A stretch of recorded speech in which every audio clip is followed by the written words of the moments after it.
네, 이번 주에 관전 포인트 잭슨홀 미팅이 있겠고요. 자, 이제 국내 증시는 오늘 어떻게 개장하게 될까요? 주말 사이에는 뉴욕 증시가 좀 쉬어갔습니다. 기술주 중심으로 쉬어갔기 때문에 그 부분도 또 체크를 해보겠습니다. 코로가 마이너스 1.29%고요. 야간 선물과 EWY 모두 오늘 좀 마이너스권 보이고 있습니다. 한국투자증권 명동 PB센터 김호계 팀장님과 함께하겠습니다. 안녕하십니까? 네, 안녕하십니까? 네, 먼저 우리가 쉬는 동안에 주말 나온 좀 지표들을 통해서 지난주에 증시를 이끌었던 금리 인하 기대감 여전히 유효한지 좀 살펴주신다면요. 네, 금요일 지표는 사실 뭐 시장에 큰 영향을 주지는 못했고요. 진짜 중요한 거는 CPI와 PPI 발표가 시장에 큰 영향을 미쳤습니다. CPI는 비교적 예상치를 하회하는 느낌을 줘서 굉장히 시장이 환호를 했다라고 해석을 할 수 있을 것 같고요. 근데 이어진 PPI가 예상치를 상회, 즉 예상보다 물가가 높았다라는 분위기가 나오면서 시장이 이거 관세가 물가 영향을 미치네라는 불안감으로 올라갔고요.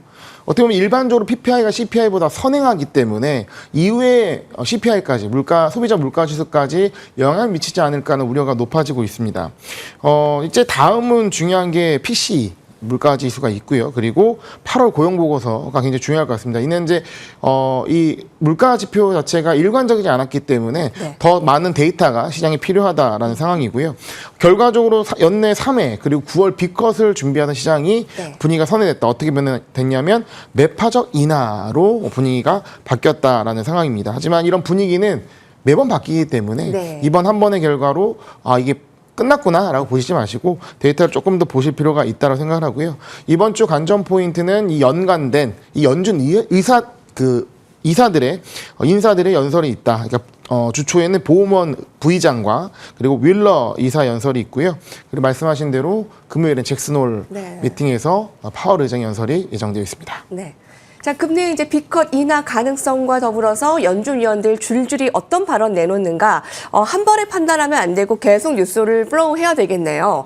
우리 증시가 쉬는 동안 트럼프 미국 대통령이 반도체 관세 계획을 꼭 발표하겠다고 밝힌 여파로 기술주가 크게 하방 압력을 받았는데요.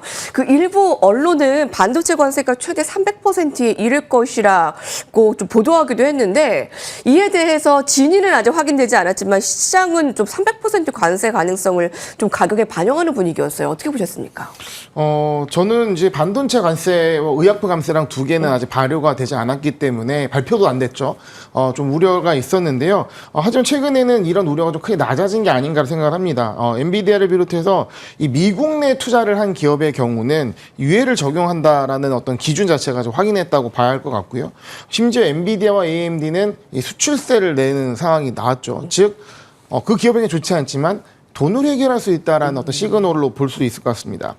관세는 시장에서 이 8월 8월 1일 이후에는 이 불확실성이나 악재로 받아들이지는 않고 있고요. 네. 그래서 시장 조정 요인으로 관세보다는 이 계절적 요인 그리고 이 차익 실현에 대한 조정 장세 마지막으로 경제지표 불안 이런 어떤 세 가지 이슈에 의해서 조정이 나오지 않을까 예상하고 있습니다. 네네. 또 오늘 또 삼성전자와 SK 하이닉스에 대해 또 우리가 좀 살펴봐야 될 것들이 참 많네요. 국내 시장도 오늘 힘내시고요. 가상화폐 시장 좀 점검해 주세요. 장기간 눌려있던 이더리움이 되게 가파르게 상승을 나타내고 있습니다. 네. 정말 최고점을 다시 쓸까? 시간 문제일 것 같고요. 저희는 이미 또 그와 관련한 종목들을 또 김우균 팀장님께서 소개를 해주신 바 있는데 상승률이 좀 어마어마합니다. 점검해 주시죠. 네, 뭐 저뿐만 아니라 그때 말씀드렸던 월가 그루들이 워낙 관심을 보였고 투자자들께서도 관심이 많아서 높은 변동성이 나왔는데요. 크립토 시장 지난주도 매우 뜨거웠습니다. 기존 주도주들이 랠리를 펼쳤고요. 기존의 대표적으로 로빈후드 같은 기업이 다시 신고가를 쓰는 상황이었고요. 이더리움이 특히 매우 높은 상승률을 보여주면서 관련 기업이라 할 수 있는 비트마인 지난번 시간에 말씀드렸죠. 그리고 샤프링크의 고변동성을 만든 상황입니다. 그리고 지난주 블리시라는 어떤 가상화폐 기업이 상장을 했죠. 거래소 기업이. 네. 관심도 커지는 상황이고 이전에 관심을 주목을 받았던 서클 또 다시 또 실적 발표 후에 상승을 하면서 시장의 관심이 뜨겁습니다. 이 가상화폐 시장 그리고 크립토 관련주는 떼내놓고 설명할 수 없는 상황이고 네. 오히려 서로를 보완해가면서 상승세를 이끌어가고 시장의 수급을 빨아들이고 있다는 느낌을 보여주고 있습니다.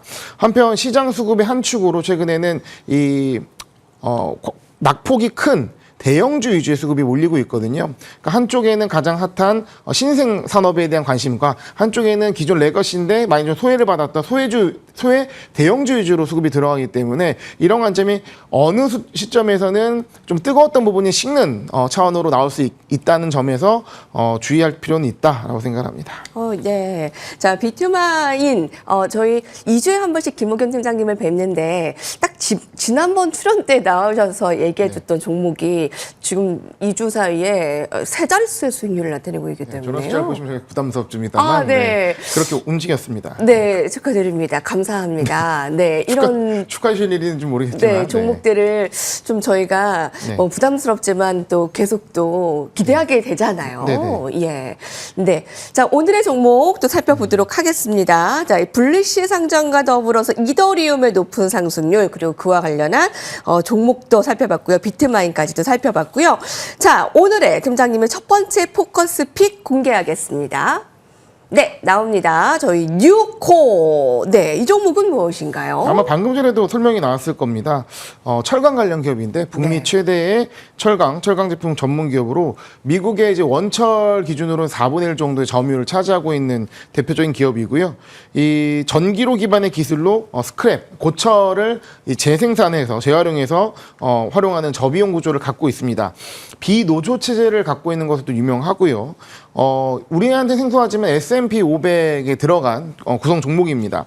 엑스모빌과 함께 탄소 포지 프로젝트 등 환경 기술 협업도 진행 중인 회사입니다.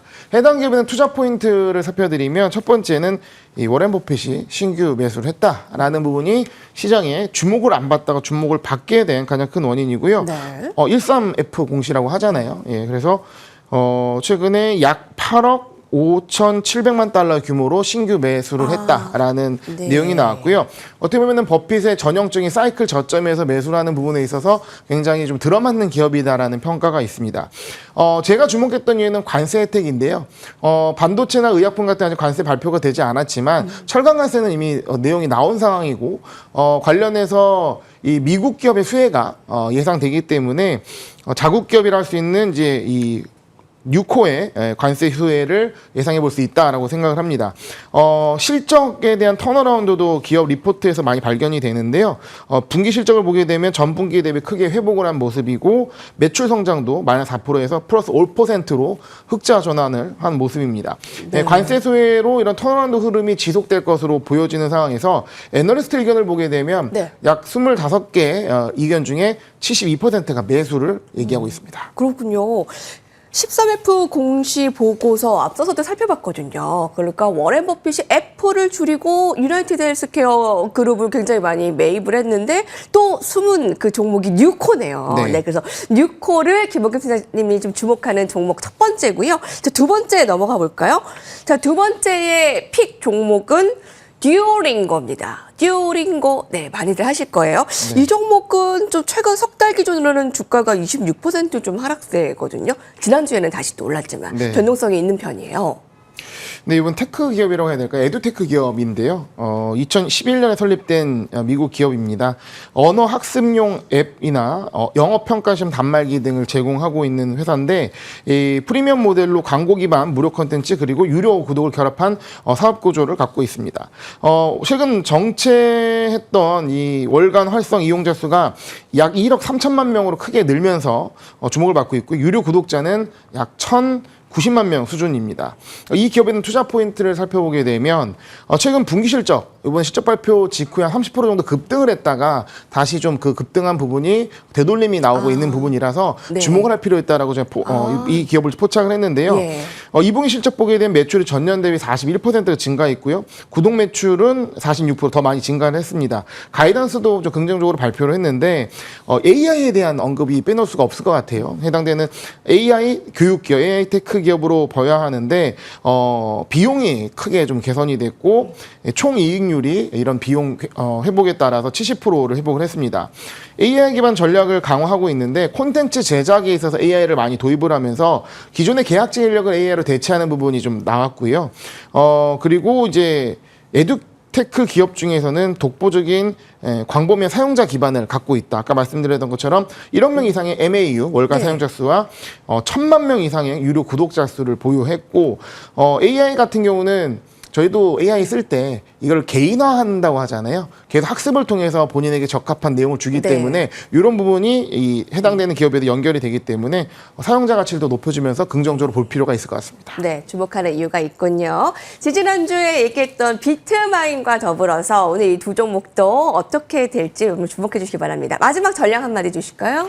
네, 이번 주 말씀하신 대로 잭슨홀이 있습니다. 근데 그 전에, 어떻게 보면 시장의 관심이 어디로 쏠릴지 좀 봐야 될 것 같은데요. 어떤 이 연준 위원들의 발언에 따라서 이 금리의 향방이 어떻게 바뀔지, 9월이 좀 이 매파적 인하로 끝날지 아니면 좀 더 강한 금리 인하가 이어질지를 주목하면 좋을 것 같습니다. 잭슨홀 러시아 우크라이나 협상 주요 경제 지표 유통업체 실적 발표돼 있습니다. 자, 오늘 여기까지입니다. 한국투자증권 명동PB센터 김우겸 팀장님과 같이 인사드리면서 저희도 인사드릴게요. 고맙습니다.